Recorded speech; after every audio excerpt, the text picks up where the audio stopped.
Entonces reitero esta cordial bienvenida en nombre del Banco de la República. Es para nosotros un gusto este ciclo para quienes se acercan por primera vez. Lleva 18 años de un trabajo articulado de estas dos maravillosas instituciones. Un especial agradecimiento a la universidad por este también voto de confianza al banco.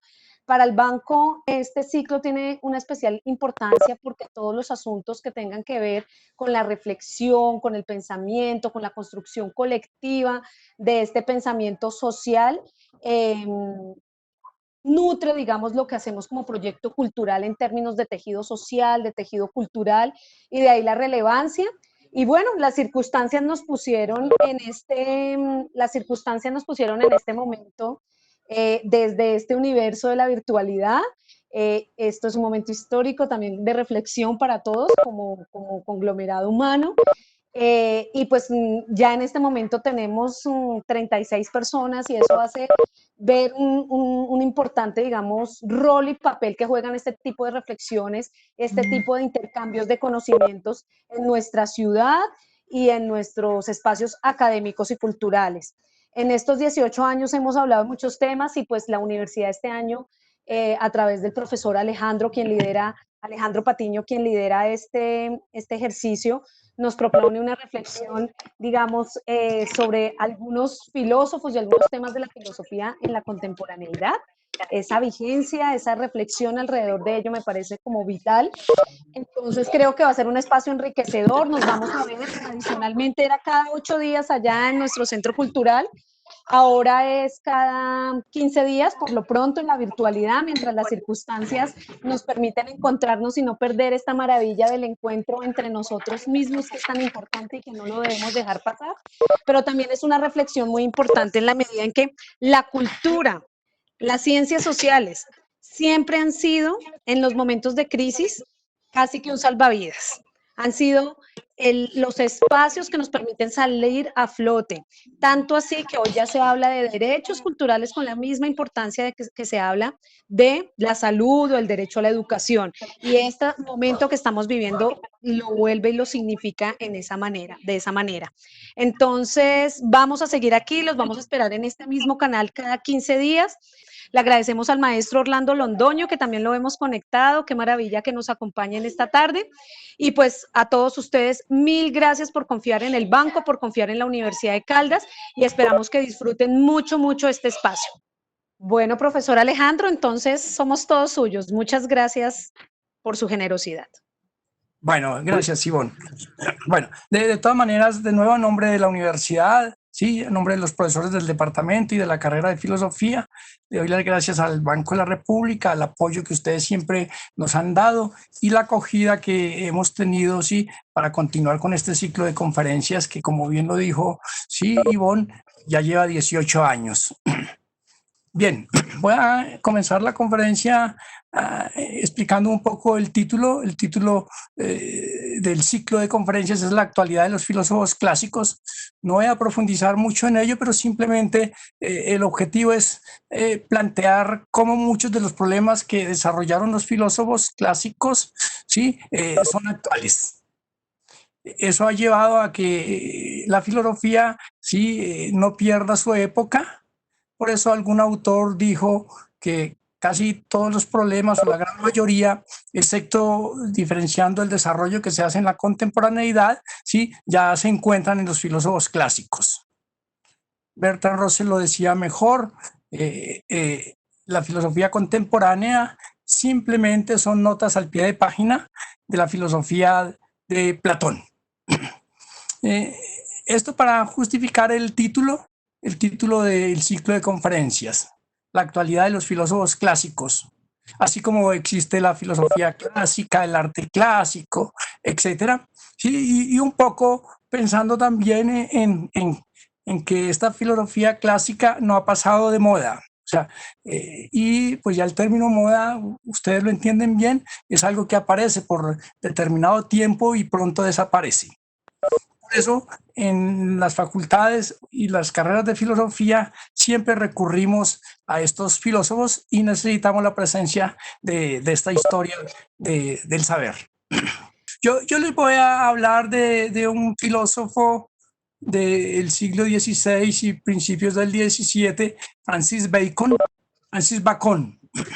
Quiero observar algo antes de hablarles de él, no confundirlo para aquellos que tienen conocimiento de arte con el artista irlandés de principios del siglo XX y que murió en 1990 también, Francis Bacon, del cual pues nosotros reconocemos más o menos 90 obras de este artista. Entonces no confundirlo con este artista, no. Francis Bacon es un filósofo inglés, nace, voy a decir algunas cosas muy básicas, en 1561 y muere en 1626.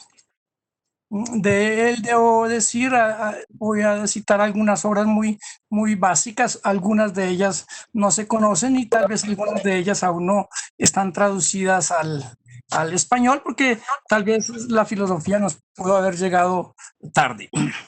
En 1598 él escribe una serie de ensayos filosófico-morales. ¿Sí? Son 98 ensayos que realmente son muy poco conocidos. En 1605 él escribe un libro del cual les iría a hablar un poco más adelante, que se titula El avance del saber. En este libro lo que va a hacer él es una clasificación del saber que, según algunos intérpretes de esta obra, a partir de allí surgió la clasificación de los libros en las bibliotecas, ¿sí? Que nosotros conocemos. Sí, esos numerales por 100, 200, 300, etcétera, sin que él hubiera hecho esa numeración, pero ya la encontramos allí en esta obra, El avance del saber. Es una obra realmente muy poco conocida. En 1612 escribe un libro que yo voy a citar y voy a trabajar al final de la conferencia, La Nueva Atlántida, que es una utopía científica. ¿Sí? Esta época fue la época de las utopías. Entendiendo utopía, algo que no sucede en la realidad, por eso es una utopía, pero que nosotros la imaginamos. Por eso el término atopos, sin lugar en la realidad, y a partir de ahí entonces lo único que nos queda es soñar cómo vamos a vivir en mundos mejores, por ejemplo, decir todos somos iguales o etcétera. En 1620 escribe una obra que precisamente yo me voy a referir a ella y de ahí voy a tomar estos animalitos, ¿sí?, que tiene el título de la conferencia. Esta obra se llama El Nuevo Organón, el Novum Organon. Órgano significa literalmente instrumento. Esto Francis Bacon la escribe en contraposición a un filósofo griego que todos conocemos, Aristóteles, que escribe otra obra que se titula El Organón. Pero como Bacon le va a hacer una crítica al Organón de Aristóteles, entonces lo titula Nuevo Instrumento. Para el caso de Bacon, entendámoslo así, nuevo instrumento de investigación o nuevo instrumento para interpretar la naturaleza. ¿Sí? En el caso de Aristóteles, el nuevo órgano no es un instrumento para interpretar la naturaleza, sino que es un instrumento para razonar mejor. Por eso ahí surge la lógica aristotélica y así nos enseña la lógica aristotélica, aquel saber que nos enseña a razonar mucho mejor, y en su obra se comienza a analizar los diferentes elementos que intervienen en el razonamiento. Pero no me interesa para el caso ahora Aristóteles, sino que me interesa Bacon. A partir de ese aforismo que ya les voy a citar, dice el aforismo más o menos así, no voy a hacer la cita, pero es el aforismo 95 del Novum Organon. Voy a citar. El Novum Organon, tengan en cuenta, tiene un estilo literario, que ese estilo literario es en forma de aforismos. ¿Hay algún autor que hizo alguna reflexión los estilos literarios en filosofía? Y si uno hace esto, mira esto, si encontramos que hay estilo en prosa, por ejemplo, la metafísica de Aristóteles, pero hay estilo en diálogo, como por ejemplo los diálogos de Platón, o hay estilo en aforismos cortos, como son los aforismos de los presocráticos, o son aforismos también en muchos filósofos contemporáneos. También hay estilo en forma de diálogo, obras filosóficas en forma de diálogo. O también uno podría encontrar obras filosóficas expresadas en un estilo literario poético, como uno realmente la encuentra en Jorge Luis Borges. Entonces, eso nos lleva a que la filosofía tiene muchos estilos literarios, ¿sí?, que han servido para expresar su contenido filosófico. En el caso de Bacon, sí, debo decir que esta obra, sí, está escrita en forma de aforismos. En cambio, la que voy a citar al final de la conferencia es la Nueva Atlántida, es la utopía, ya está escrita en forma de prosa. Entro entonces a hablar del Novum Organum de Bacon. Quiero decir esto. En 1620 él escribe el Novum Organum, pero voy a referirme a que Bacon sí fue un filósofo y además fue abogado, o sea, su título fue de abogado y ocupó cargos políticos en la Inglaterra de aquella época, ¿sí? Pero además, sí, Bacon sí, tuvo una gran influencia, tanto que logró logró ascender hasta llegar al cargo de Lord Canciller Francis Bacon de Verulam, sí, de la Inglaterra de aquella época. Digo esto porque es bueno tener en cuenta que casi la gran mayoría de filósofos han venido de otros saberes. ¿Sí? En el caso de Bacon, del derecho, inclusive Descartes inicialmente tuvo una licenciatura en derecho. Bueno, me adentro entonces al Novum Organum y a la exposición que quiero hacerles hoy. En el aforismo 95, él trae 3 animalitos, y esto para que ustedes, los asistentes, piensen un poco, ¿sí? ¿Cómo se comporta cada animalito de los que yo sí utilicé en el título de la conferencia? Esos animalitos son las abejas, las arañas y las hormigas. Yo simplemente les voy a dar alguna idea y por ahí va a transcurrir el ritmo de la charla. Miremos todos hemos visto hormigas, y más o menos lo que hacen las hormigas es recolectar el alimento, ¿sí? El alimento, llevarlo al sitio donde lo quieren acumular, pero este alimento como tal no lo transforman, simplemente lo acumulan. Pudiéramos decir en el caso eso lo voy a decir al final, en el caso de un grupo de investigadores, en donde el grupo de investigadores está clasificado por oficios, sí, hay unos investigadores que recolectan los experimentos, simplemente los recolectan y los acumulan, sí, y a partir de ahí ellos no hacen ningún tipo de teoría y le deja estos experimentos a otros que hacen también parte de ese grupo de investigadores.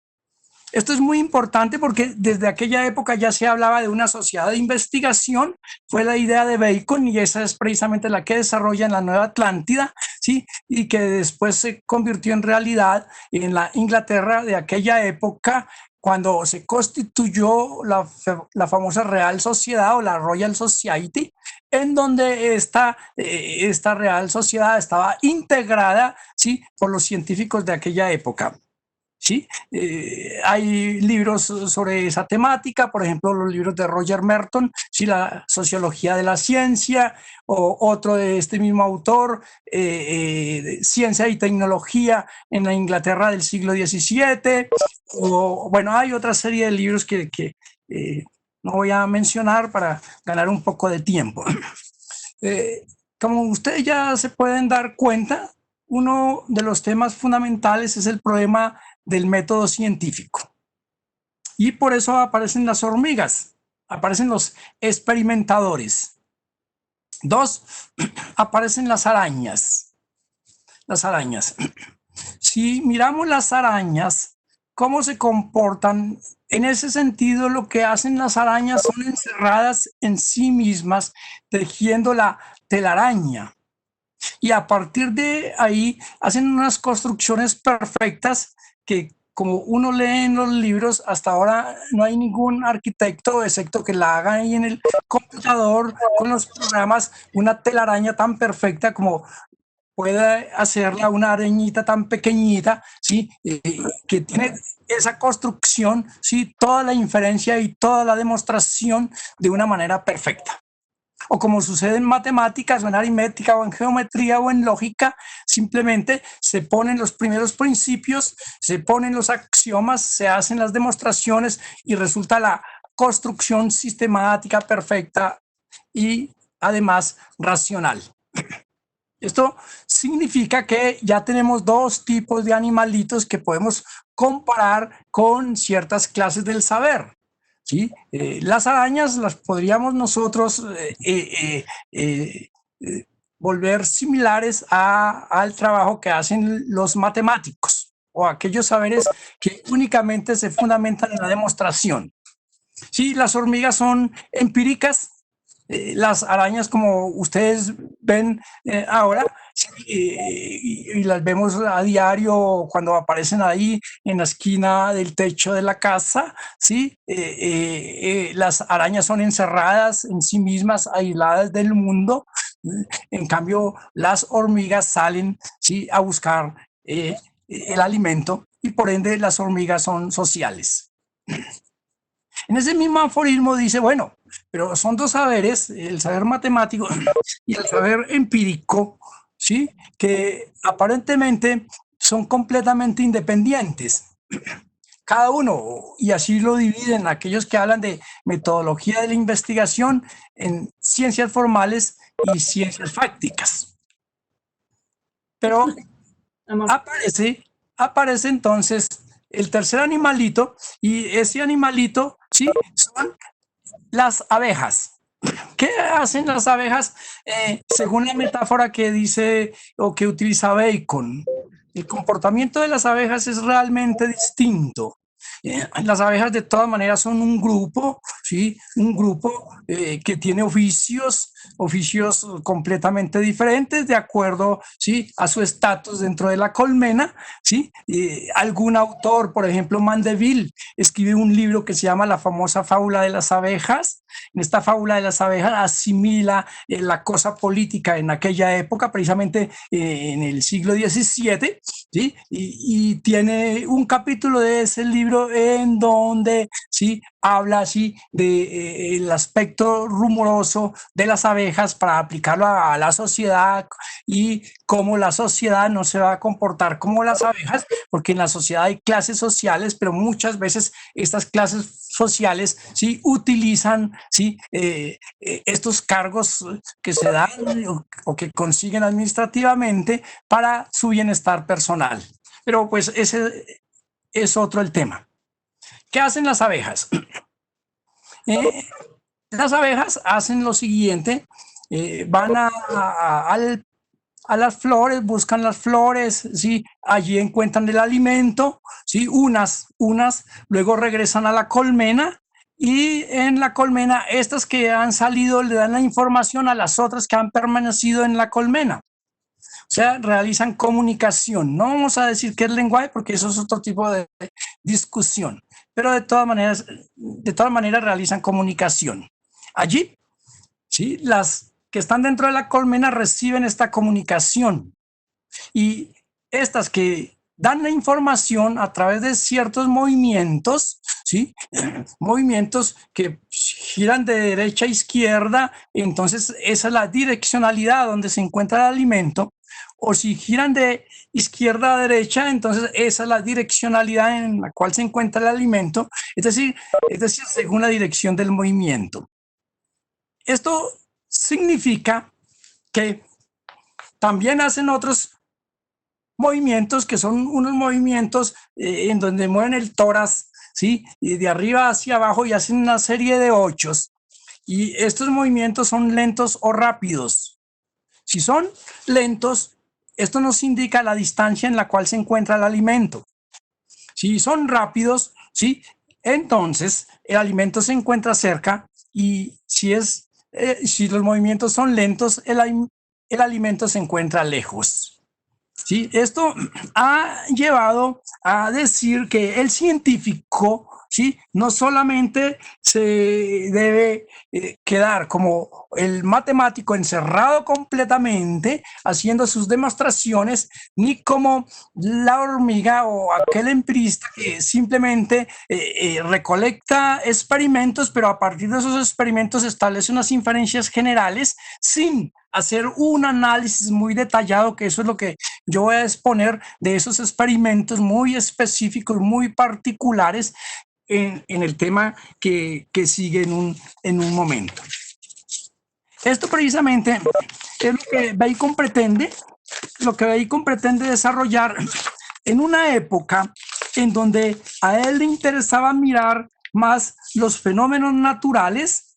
Estábamos de todas maneras en una época en donde surgió un batallón de científicos y en donde se daba el cambio de una sociedad feudal a una sociedad capitalista, claro, porque ya se hacían grandes descubrimientos científicos, pero además, al producir estos grandes descubrimientos científicos, se llevaba a que se produjese aparatos tecnológicos.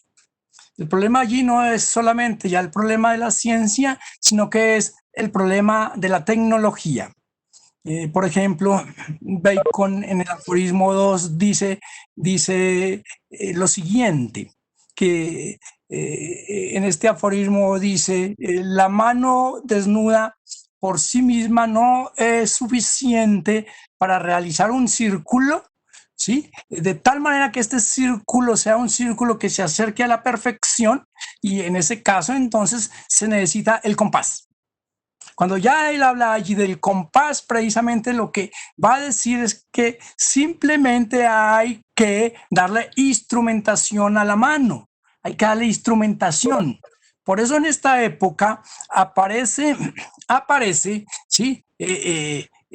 Un aspecto fundamental, ¿sí? Que es el problema de las artes mecánicas, que influye tanto, ¿sí? En las ciencias naturales como en el arte, como en otros tipos de saberes. Y Bacon lo que intenta es que a partir de los descubrimientos científicos se construya tecnología, ¿sí? Y a partir de esta tecnología nosotros podemos o podríamos observar mejor los fenómenos naturales, pero además podríamos nosotros hacer un análisis de nuestro propio cuerpo. Es decir, no podemos dejar el conocimiento solamente a unos sentidos desprotegidos. Y para ello entonces hay que ayudarles con instrumentación.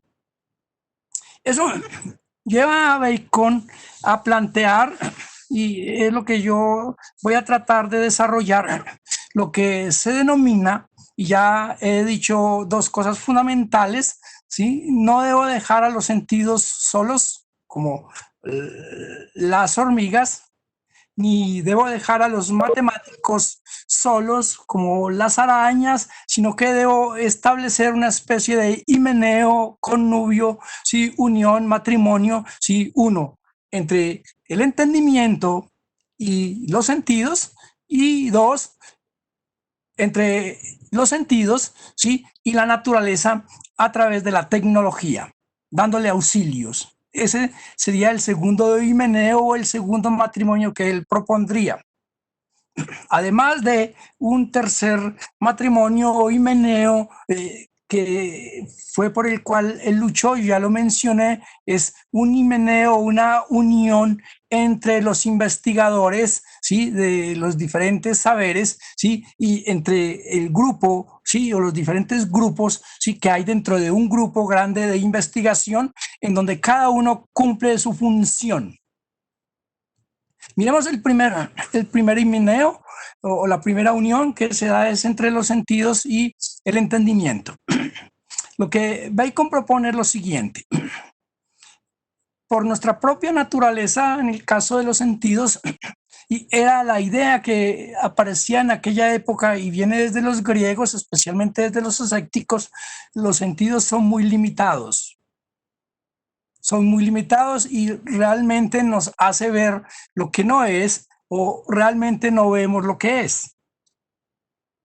Dicho de otra manera, para un escéptico a extremo griego, por ejemplo, para Timón o para Pirrón, tocaría decir que no sabemos nada, por ende nos toca callar, por ende debemos entrar en un estado de ataraxia o un estado de impasividad, ni siquiera deberíamos hablar porque ya entonces los fenómenos naturales han variado.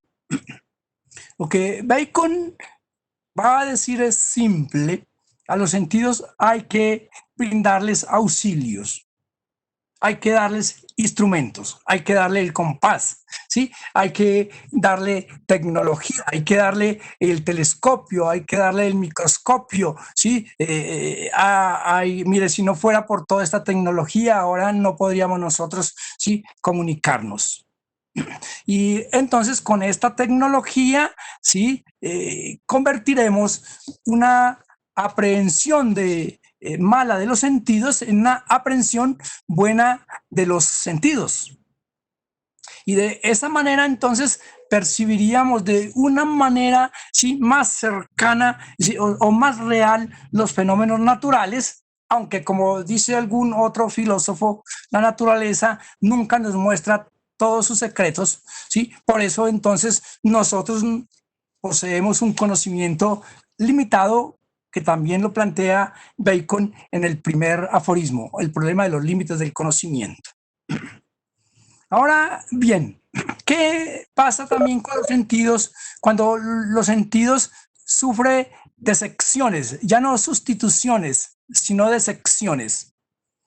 Cuando los sentidos sufren desecciones, o sea, ya no basta que tenga los aparatos suficientes, que tenga la tecnología, por decirlo así, sino que simplemente con esa tecnología está experimentando fenómenos naturales, sí, que no son.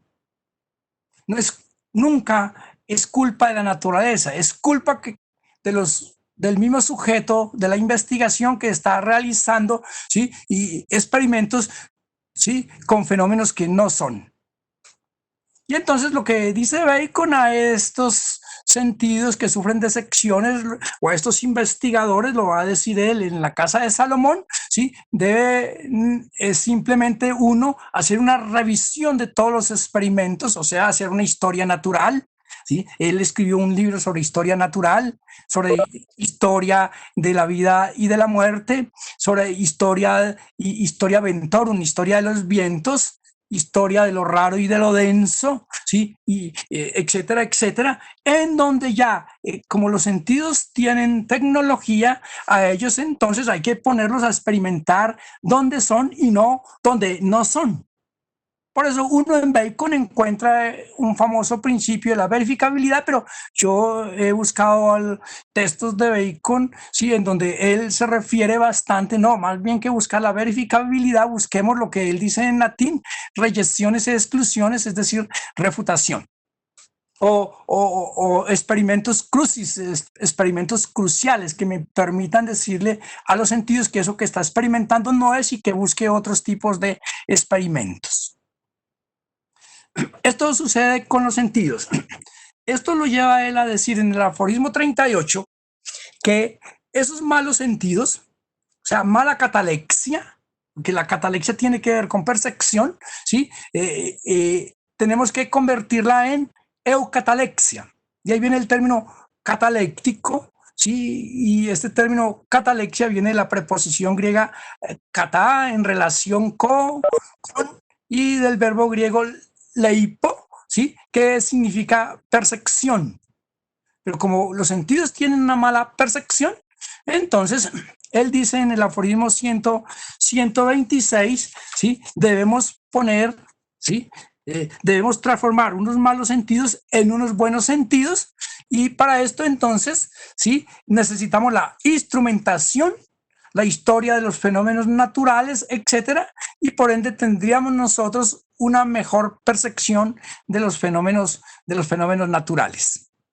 Eso para el caso de los sentidos.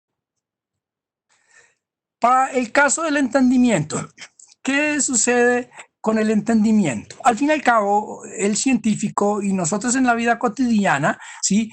Percibimos el mundo externo, ¿sí? O el experimento es a través de los sentidos y con la instrumentación de la cual yo les hablaba hace un momento. Con el entendimiento, ¿qué sucede? En esta época se hablaba de que el entendimiento estaba lleno de prejuicios que nos habían metido, ¿sí? A través de la formación, a través de conocimientos que se habían alejado de la realidad, que se habían dedicado únicamente a la especulación y por ende todo conocimiento se basaba en los pobres sentidos, sin auxilios, ¿sí? Y el entendimiento en el conocimiento que nos habían dejado, ¿sí? Los antepasados. Por ejemplo, de manera muy simple, figuraba como paradigma aún la teoría del geocentrismo, porque simplemente vemos que la Tierra está quieta, sentimos que está quieta y el Sol es el que gira. Entonces, como era un conocimiento fundado en los datos de los sentidos, ¿sí? Nos damos cuenta que así no es, pero a través del conocimiento científico para todos, ¿sí? Si nos fundamentamos en los sentidos, así es, la Tierra está quieta y el Sol gira, pero la ciencia nos ha enseñado que no, y fue precisamente en esta época en donde se confirmó esta teoría, ¿sí? Como nosotros bien sabemos que el Sol está quieto y la Tierra es precisamente la que gira. Entonces, eso llevó a que el entendimiento, ¿sí? Estuviese constituido por una cantidad de ideas y de nociones que realmente no correspondían a la realidad, ¿sí? Además, se habían dedicado a una serie de reflexiones que tenían que ver con la magia, con la quiromancia, con la astrología, y por eso en esta época de Bacon, que es la época de la ciencia y por ende la época del progreso científico, ¿sí? Y la época del desarrollo del conocimiento, ¿sí? De esto les voy a hablar en un momento. Entonces tendríamos, dice Bacon, ¿sí? El entendimiento atiborrado de conocimientos falsos, los cuales habría que eliminarlos, ídolos, y realmente darle nuevos conocimientos. ¿Sí? Esto llevó a Bacon a lo siguiente: a los sentidos le brinda instrumentación, ¿sí? Y al entendimiento le brinda conocimiento. Más o menos esto sería así. Como las hormigas, cuando buscan el alimento, seleccionan el alimento a los sentidos, ¿sí? También la selección que hacen los sentidos del mundo externo no es una selección loca, al azar, perdida, caprichosa, sino que es una selección que Bacon va a llamar, ¿sí? Experiencia literata. O sea, es una experiencia dirigida. Así como la mano, ¿sí? Con el compás, ¿sí? No solamente la mano dirige al compás, sino que es el entendimiento el que dirige al compás y la mano. Entonces, a ese tipo de experiencia la va a llamar Bacon, como lo acabo de decir, experiencia literata. Es una experiencia leída y no es cualquier tipo de experiencia dada por azar o por casualidad. Por eso que ese cuento que nos echan, ¿sí? De Newton, que Newton estaba en el campo debajo de un árbol y le cayó una manzana y ahí descubrió la ley de la gravedad, es simplemente el cuento que nos echan, De todas maneras, ahí se daba la gravedad, pero a todo el mundo le caían manzanas o a todo el mundo se le caían los objetos al suelo o eran traídos, ¿sí? Por la fuerza de la gravedad. ¿Y por qué todo el mundo que percibía esto entonces no formuló la fuerza de la gravedad, la famosa teoría de las fuerzas? Porque en el caso de Newton, Newton tenía conocimiento suficiente, ¿sí? Y por ello él escribió ese famoso libro, ¿sí? Que se convirtió en clásico, Los Principia Mathematica de la Filosofía Natural. ¿Qué quiere decir esto? Que un experimento sin conocimiento es un experimento, digámoslo así, loco. Eso muy bien lo desarrolla Bacon. Igual, entonces, allí sucede con el entendimiento entonces atiborrado de los ídolos. Él nos habla en el Novum Organum de 4 clases de ídolos o de prejuicios, que son conocimientos que han llegado al entendimiento sin haber sido examinados a través de la razón, ¿sí? Por eso se llama prejuicios, que simplemente los recibimos sin análisis, no los pasamos por el sedazo de la razón y por ello entonces los aceptamos y a partir de ahí entonces nosotros miraríamos el mundo externo. Lo que dice Bacon entonces, y a ese momento lo va a llamar pars destruens.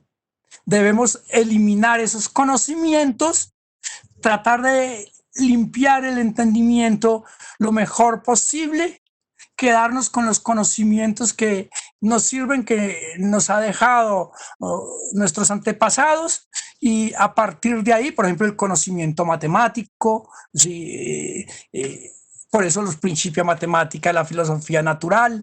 El mismo Descartes lo dice en la primera parte del discurso del método, que se extrañaba que un saber tan extraordinario, tan perfecto, tan exacto, ¿sí? No se aplicara, ¿sí? al conocimiento del mundo empírico y que solamente se quedara encerrado como la araña, ¿sí? aislada completamente, ¿sí? del mundo exterior.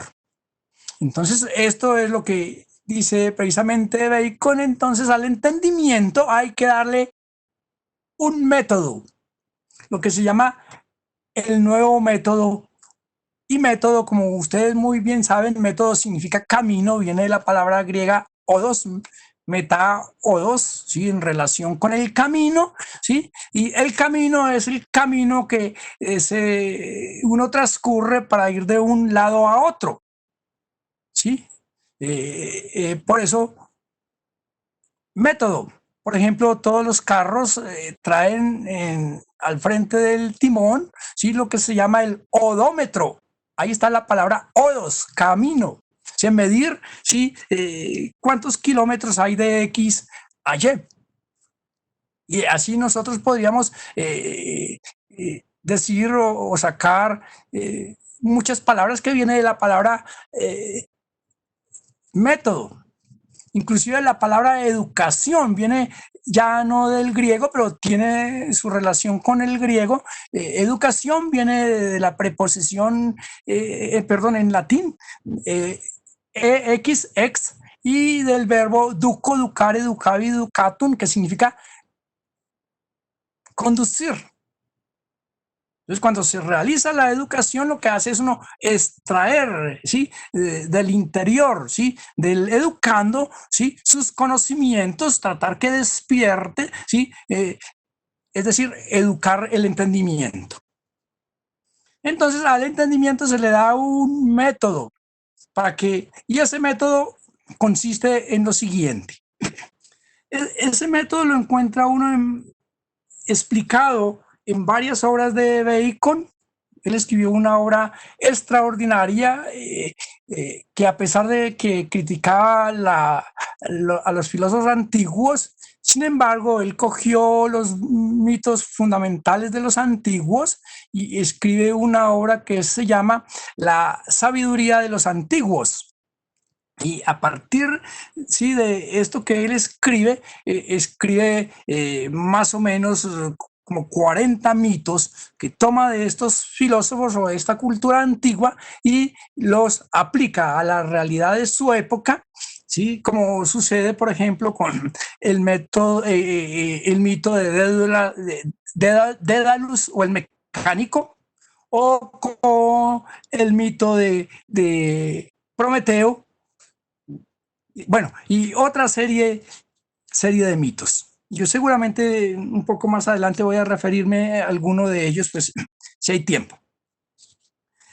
¿Qué he dicho entonces hasta ahora? He dicho, se necesita una parte de Struens, en Bacon se da una parte de Struens, eliminar los conocimientos anteriores, quedarnos únicamente con los que sirven, con los que se quedan en el sedazo, eso por un lado, y dos, una parte que es la parte preparans, darle instrumentación tanto a los sentidos como al entendimiento, que es la parte que prepara, que sería el segundo elemento que yo quería destacar. Y un tercer elemento que yo quiero destacar es el método inductivo. El método inductivo. Y miramos entonces de nuevo los animalitos, porque de alguna manera en filosofía los animalitos han aparecido, ¿sí? Como el zorro, el erizo. Recuerdo esa frase, inclusive aquí la voy a leer, de Arquiloco, ¿sí? Y a partir de esa frase se hace una serie de clasificación de los filósofos que dice así: muchas cosas sabe el zorro, o sea, muchas cosas sabe el zorro, pero una sola sabe el erizo.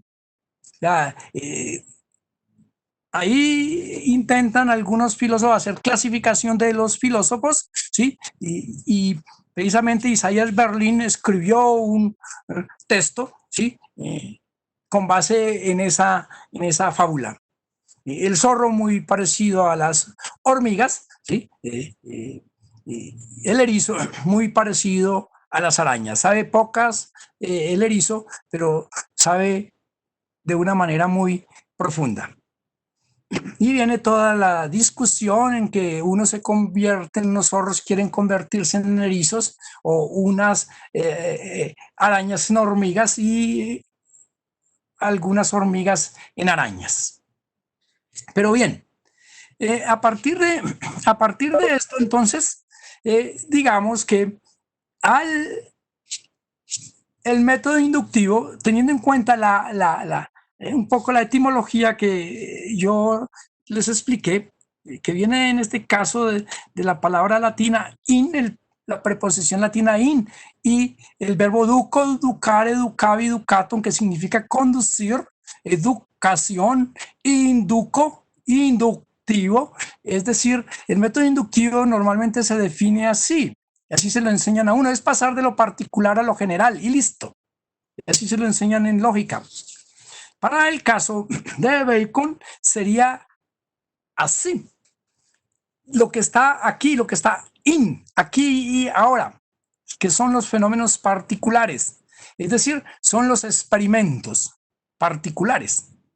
¿Sí? Allí estarían esa primera clase de hombres que él describe en la clase de los oficios, ¿sí? De la Nueva Atlántida, ¿sí? Los experimentadores, los viajeros, los injertores, ¿sí? Esta clase de hombres todavía no hacen teoría. Y esta clase de hombres entonces lo que hacen es coleccionar experimentos y simplemente guardar los experimentos. Bacon lo dice en latín así: ab experimentis ad experimenta. Traducido, aunque no hay tiempo para explicar la frase en latín, pero en español nos dice, ¿sí? Se parte a partir de los experimentos y se va a los experimentos, Ese a los experimentos es un acusativo en latín, y desde los experimentos en latín es un ablativo, ¿sí? Y ahí todavía no se hace teoría. Lo que dice Bacon, estos experimentos pasa a otra clase de individuos, ¿sí? Esta clase de individuos recolecta estos experimentos, mira qué experimentos les sirven para su trabajo de investigación, ¿sí? Y a partir de ahí, ¿sí? Esta otra clase de individuos comienza a ascender poco a poco, ¿sí? A enunciar una especie de proposiciones más generales, distanciándose de los experimentos. Ya allí la frase es otra. La frase se va de los experimentos a ciertas proposiciones un poco más generales. Estos le pasa, y esta es la casa de Salomón, ¿sí?, a una tercera clase de hombres, ¿sí?, que está en el tope, digamos, de esa línea. Imagínense en un triángulo que está en el vértice de arriba, ¿sí?, que son los hombres investigadores los que van a formular las teorías, ¿sí?, y a partir de ahí entonces producen teorías, ¿sí?, con base en los experimentos recolectados por los oficios de uno y por el oficio 2, y ya en estos individuos, estos científicos que se encuentran en la parte alta, ya la frase cambia. Ese proceso se denomina momento ascensorio. En la parte de arriba nos tocaría decir la frase, en latín es así: ab experimentis, ¿sí?, ad axiomata. Pasa de los experimentos a los axiomas, o digamos a las proposiciones generales. Pero hasta ahí normalmente nos quedamos. Y se cree, y aquí es donde yo quiero rescatar el pensamiento de Bacon, ¿sí?, que eso no es lo que entiendo Bacon por método inductivo. Hasta ahí se ha hecho un paso de lo particular a lo general, pero lo que Bacon dice, estos científicos o estos investigadores vuelven al mundo de la experiencia y intentan mostrar o mirar a ver cómo funcionan estos principios generales, ¿sí?, estas teorías, y vuelven al mundo de la experiencia. Todo fundamentado en la base, que la base es la fundamentación empírica. Y van a la experiencia, ¿sí?, vuelven, y entonces el paso de esto universal a lo particular sería el momento de sensorio. La frase en latín sería ab axiomatibus ad experimenta, o sea, de los axiomas a los experimentos. Lo que quiere decir allí es que para Bacon el método inductivo es el paso de lo particular a lo universal, el paso, ¿sí?, primer momento, y hay un segundo momento que es el paso de lo universal a lo particular. Ahí se completa el método inductivo, pero esa confrontación, esa contrastación, digámoslo así, que uno encuentra en Bacon, que él la desarrolla en varias obras, en el Novum Organum él dice reyecciones y exclusiones. El volver al mundo empírico me permite observar, ¿sí?, y experimentar si esas teorías las estoy aplicando, ¿sí?, a los fenómenos naturales que son o a los que no son. Y esto lo lleva precisamente a Bacon en la segunda parte del Novum Organum, ¿sí?, a establecer ciertas tablas, ¿sí?, tablas, ¿sí?, que son las famosas tablas, ¿sí?, de presencia, lo que se presenta en el experimento y es común a todos, ¿sí? Tabla de ausencia, lo que es común a todos, pero a la vez se presentan fenómenos que no son comunes a todos, ¿sí? Y a la vez entonces establece una tabla de grados en donde va a establecer los grados, ¿sí?, diferentes, ¿sí?, que se presentan en los experimentos. Todo esto para qué en el caso de Bacon. Y con esto termino la exposición para que entremos en las preguntas. Esto para lo siguiente. Bacon critica el saber especulativo y poco útil a los seres humanos. Entonces, es lo que va a decir que allí el científico se comporta como las abejas, transforma el polen en miel. Y así debe ser el trabajo del científico, ¿sí?, transformar esos experimentos iniciales en conocimiento científico para que esos conocimientos científicos sean útiles a la humanidad, ¿sí? Y como ustedes muy bien saben, ¿sí? En esta época aparece el desarrollo del conocimiento científico, pero aparece una noción detrás del desarrollo del conocimiento científico, que es la noción de progreso, que es uno de los temas de la filosofía moderna, junto con otros temas, pero que no es el caso mencionar. Y cuando se da la noción de progreso, pues recuerden, yo les dije al principio, pues nosotros ya estamos en una formación social capitalista y poco a poco con Bacon nos distanciamos de una formación social feudal y pues claro, y ya esta formación social feudal se había distanciado, ¿sí?, de una formación, ¿sí?, social antigua, digámoslo así, o primitiva. Por eso Bacon dice en otro de sus aforismos, y terminó la exposición, dice lo siguiente: realmente los antiguos deberían llamarse niños, ¿sí? Y los que estamos más cercanos de la filosofía contemporánea nos deberíamos llamar antiguos, porque al fin y al cabo llevamos más de 20 siglos o 25 siglos, ¿sí?, de cultura occidental, ¿sí? Hasta ahí las pequeñas reflexiones. Yo tenía el texto escrito, pero creí conveniente mejor, ¿sí?, hacer las reflexiones un poco pensadas. Muchas gracias a ustedes. Si tienen las preguntas, por favor, me las pueden hacer. Ya encuentro una aquí que me dice, mientras pues alguien se anima a intervenir, dice, ¿qué libros usted me recomienda sobre Bacon, o qué textos de historia de la filosofía sobre Bacon, sí? O estudioso. Sí, hay varios. Es un autor que solamente se estudia de pasada, pero que vale la pena estudiarlo por su actualidad. Por ejemplo, hay un filósofo de la ciencia que casi toda su vida aún vive en Italia, sí, se dedicó al pensamiento de Bacon y a esa época, el paso del Renacimiento a la época moderna, que se llama Paolo Rossi. Paolo Rossi tiene varios libros. Yo le voy a citar, por ejemplo, un libro grande que se llama De la magia a la ciencia. Claro, esta época es el paso de la magia a la ciencia, o digámoslo así, de la astrología a la astronomía. Ese libro se llama De la magia a la ciencia, Bacon, ¿sí? Estudios sobre el pensamiento de Bacon. Es un libro como de 200 o 300 páginas en Alianza Universidad. El mismo Paolo Rossi tiene otro libro que estudia esta época, pero además estudia otros filósofos de esta época, que se llama Los filósofos y las máquinas.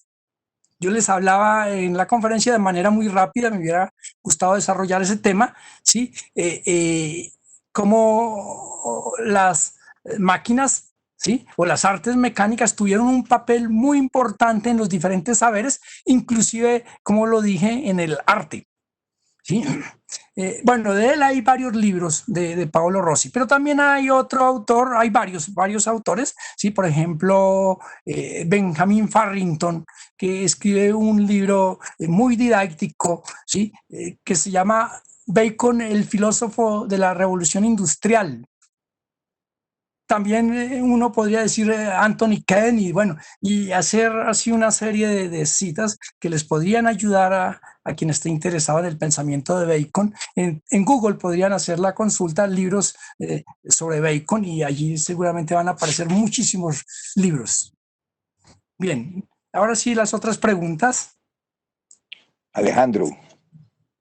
Apreciado profe Juan, me encanta que lo vea por ahí, hombre, sufrimos un poco, ¿cierto? Sí, muchas gracias, Alejandro, por la conferencia. Me pareció pues, muy didáctica, muy instructiva, muy clara, sobre todo en la exposición de Francis Bacon. Pero yo tendría por lo menos querría saber cuál es tu opinión sobre esta consideración que hace Robert Blanchet. Es un físico y además un historiador muy bueno de la física, en un libro que se llama El método experimental y la filosofía de la física. A Bacon se le atribuye la invención del método experimental moderno. Y, digamos, si seguimos tu exposición, uno podría decir que eso es cierto.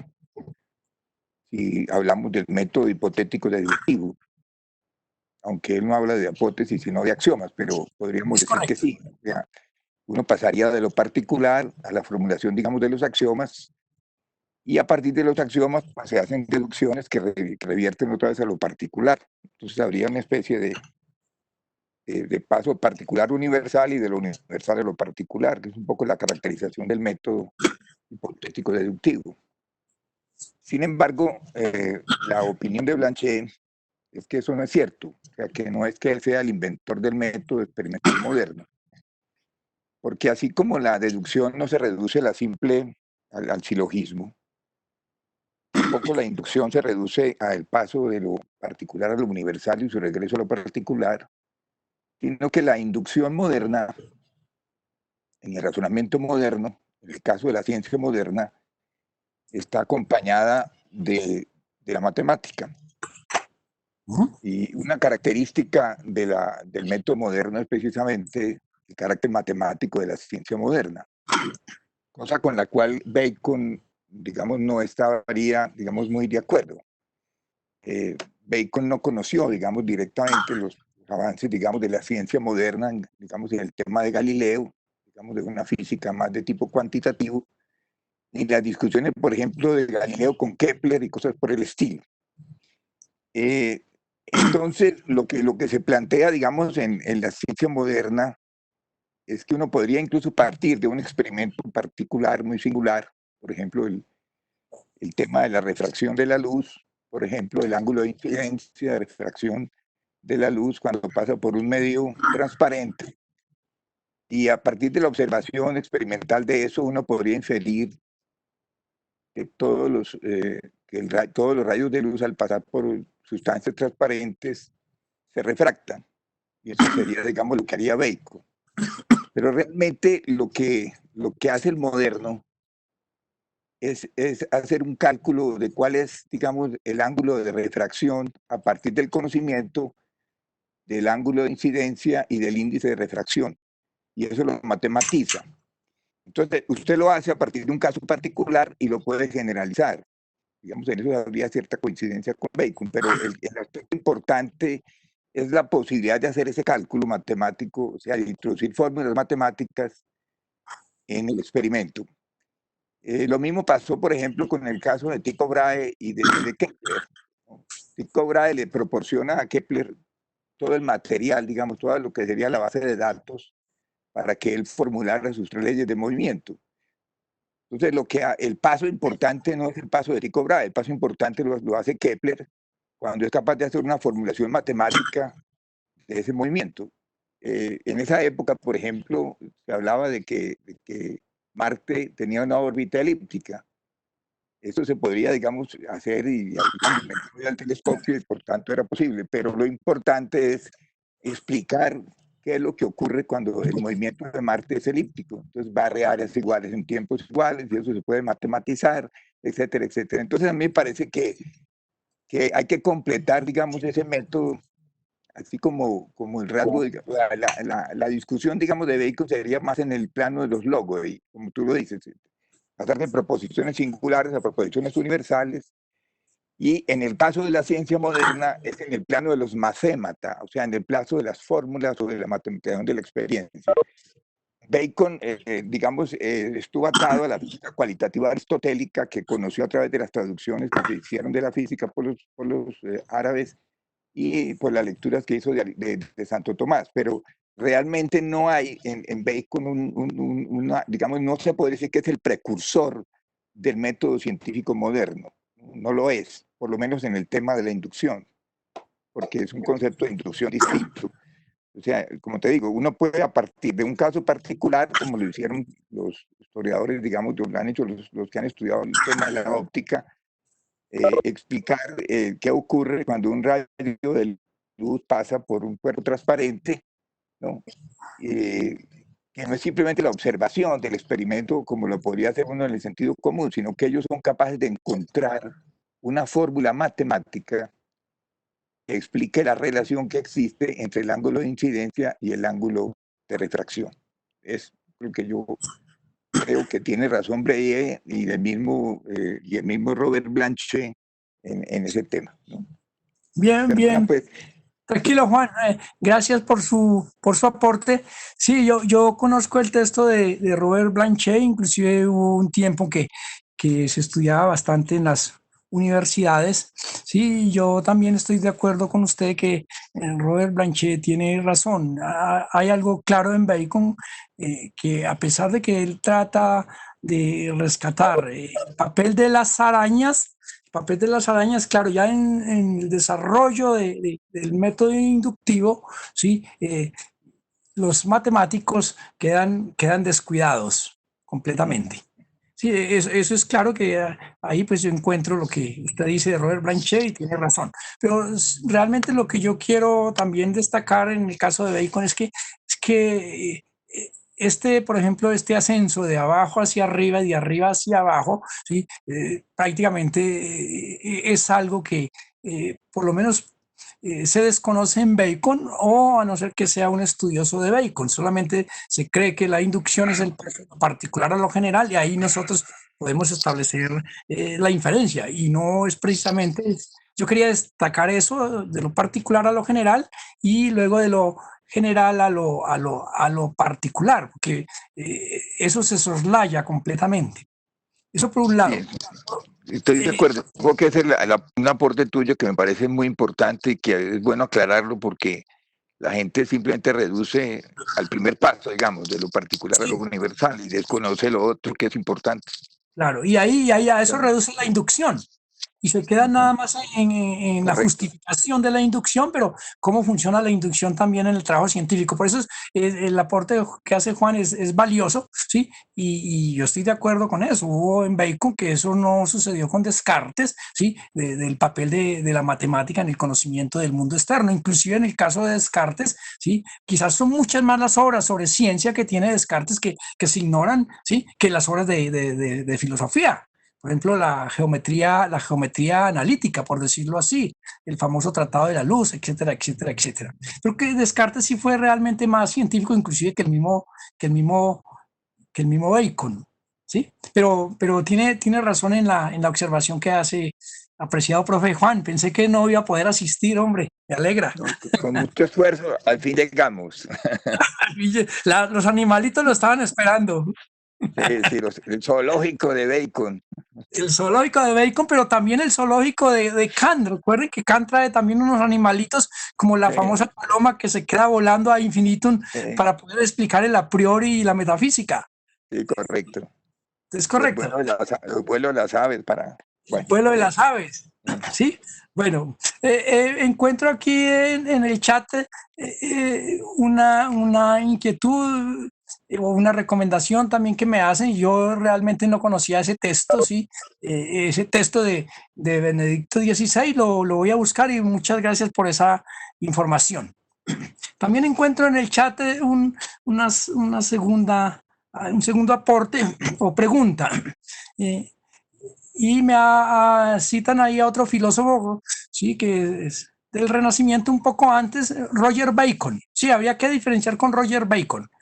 Pero sí, Roger Bacon inclusive, ya que Juan hizo la reflexión, Roger Bacon también es uno de esos filósofos, sí, que trabaja el problema del método científico, esos filósofos medievales, sí, y que trabaja bastante el método de la experimentación. Pero pues sí vale la pena aclarar para el caso, ¿sí? Que sobre el método inductivo, pues Juan sabe, bueno, los que enseñan filosofía de la ciencia, que casi uno lo puede ya encontrar en Aristóteles, y lo puede encontrar antes de Aristóteles, ¿sí? El famoso escrito de Lalanne sobre la historia del método inductivo, pues es muy claro en este tipo de explicaciones. Pues ya que hago esta pequeña reflexión, en el caso de Aristóteles no solamente nos debemos quedar en el silogismo, en algunas partes de la física de Aristóteles él va a tratar ese problema de la inducción. Pero bueno, lo que sí yo quiero destacar es lo siguiente, que es un problema muy actual y que quizás se podría aplicar para estos tiempos de pandemia, sí, con los desarrollos que se han hecho, sí, en la filosofía contemporánea. Y que este tema, como lo dice Michel Broa, en un libro precisamente sobre Bacon, él dice así, el método inductivo no es un problema para el científico, pero sin embargo es un gran dolor de cabeza para los filósofos. Es un gran dolor de cabeza y por eso pues uno de los temas es el problema del método inductivo. Bien, si alguien más fuera del aporte que hizo el profesor Manuel quiere intervenir, lo puede hacer. Profesor, muy buenas noches. Muy buenas noches, ¿con quién hablo? Mucho gusto. Me Manuela. presento. Mi nombre es Manuela Cárdenas. Soy estudiante de 11 del Colegio Militar General Santander de Bucaramanga. Manuela, buenas noches. Le quería hacer una pequeña pregunta a manera muy general, y es que hay una frase que usted dijo en la conferencia que me llamó mucho la atención, que es que Bacon rechaza la especulación. Y yo quiero hacerle una pregunta desde su punto de vista. ¿Esto realmente se puede rechazar la especulación? Porque, o sea, para mí el conocimiento nace a partir de una hipótesis. Cada cosa nace a partir de un pensamiento y de alguien que quiere como iniciar esa investigación. Si nadie tuviera la capacidad de iniciar una hipótesis, sin iniciar una especulación, ¿realmente existiría el conocimiento? Bien, Manuel. No sé si me hago entender. Sí, le entiendo, Manuela, su intervención y gracias, y me alegra que se ha asistido a la conferencia. Manuela, sí, es clara su intervención, sí, pero a ese tipo de hipótesis no es a las que se refiere, o a ese tipo de especulación no es a las que se refiere Bacon. Es claro que en la reflexión que yo hice y lo que él trata de mostrar es que de todas maneras nosotros no podemos ver el mundo, ¿sí? Como si el entendimiento fuera una luz seca. Él cita allí una frase de Heráclito: el entendimiento no es una luz seca, sino que el entendimiento tiene conocimiento, lo mismo que la misma experiencia. Yo hablaba de experiencia letrada. Sí, pero cuando Bacon habla de especulación, si no es a esa experiencia letrada, ni a ese entendimiento con conocimiento, sino a lo que él denomina ídolos de la calle, inclusive es un quinto ídolo, ídolos de la vía, es un sexto ídolo que no se conocen pues, en las historias de la filosofía, pero que están en las obras de Bacon, más esos 4 ídolos de los cuales habla en el Novum Organum, que pues, tal vez en tus cursos de filosofía te los han mencionado, sí, que son los famoso ídolo Specus, ídolo Fori, ídolo Teatri, ídolo Caverni. ¿Sí? O sea, ídolos individuales, los de la caverna, ¿sí? Y ídolos specus, ¿sí? De toda la naturaleza humana, ¿sí? Ídolo fori, los ídolos del lenguaje, y que son los conocimientos que nos han transmitido, pero que contienen ciertos prejuicios que nos hacen ignorar la realidad. Ese es el tipo de críticas que hace Bacon a la especulación. Recuerde, Manuela, que inclusive mirando varios textos de Bacon, que yo ahora recordé para la exposición, sí, yo cité el famoso libro de Bacon, La sabiduría de los antiguos, en donde él retoma toda esta filosofía. Son esos saberes que se alejan de los seres humanos y de la realidad, ¿sí? Y nos llevan un poco a lo que se escapa, como él lo dice en el primer aforismo. Nosotros poseemos 2 facultades, que es la facultad de los sentidos y la facultad del entendimiento, dice en ese primer aforismo, ni sabe ni puede más.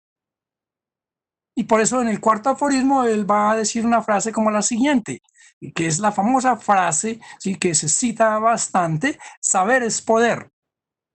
Pero saber en este caso no es poder político.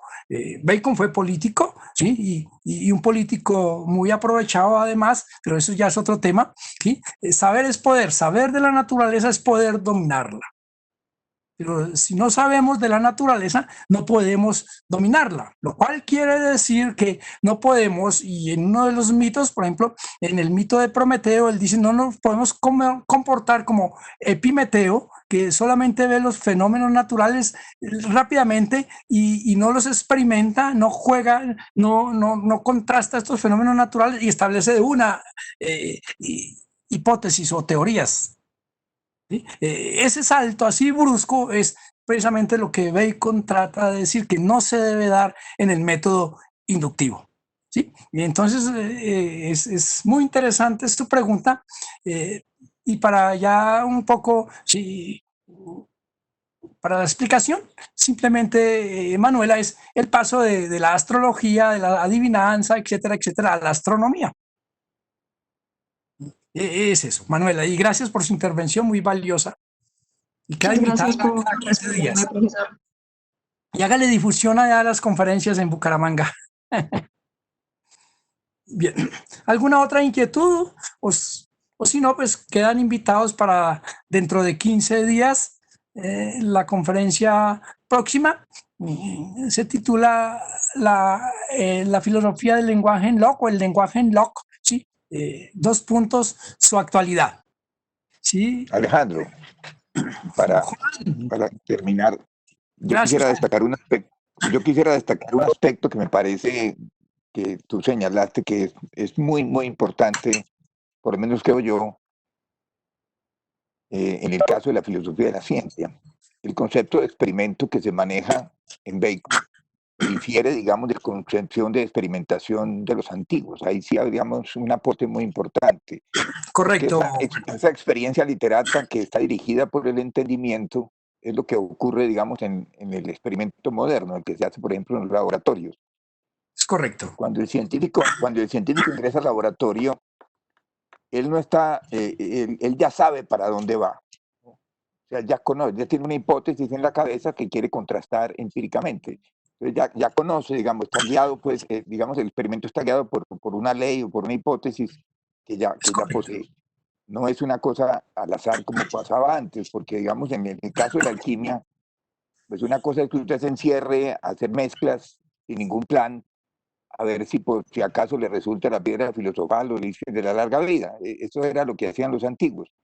Aquí ya hay digamos, hay un ingreso, digamos, al laboratorio, pero con un plan, digamos, anterior. Es decir, el entendimiento de alguna manera está dirigiendo ese proceso, digamos, de la experimentación. Entonces, esto me parece que puede ser una diferencia importante entre la forma de experimentación moderna, ¿no?, con respecto a lo que era la experimentación de los antiguos. Me parece que tú lo has destacado muy bien en la exposición para el caso de la experiencia literata o esa experiencia dirigida por el entendimiento. Bien, Juan. Gracias por su aporte. Me informan que ya debemos ir finiquitando esta actividad académica. Entonces, muchas gracias a Juan, a todos ustedes por asistir, que muchas gracias al Banco de la República y quedan cordialmente invitados para la próxima conferencia que se realizará dentro de 15 días. Entonces, adiós a todos.